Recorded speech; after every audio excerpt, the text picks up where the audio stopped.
Actually, Cebuana Luwilier has been offering a lot of other services other than pawning for quite some time now. But this is the first time that they were actually going to communicate it.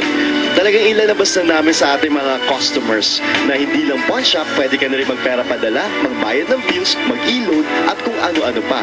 So with the fact that we're already expanding our services, our customers can expect a lot more new financial services from Cebuana Luwilier in the coming years.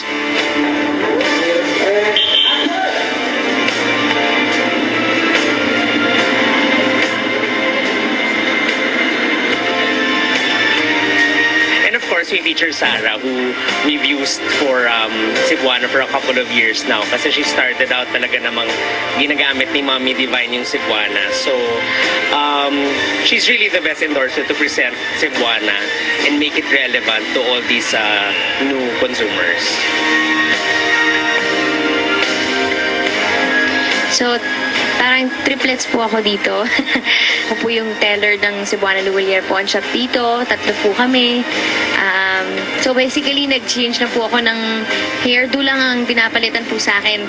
Gusto ko magpasalamat kay Kuya VJ kasi siya talaga yung talagang maraming participation dito. Yung lead namin actually. Siya po yung lead actor namin dito.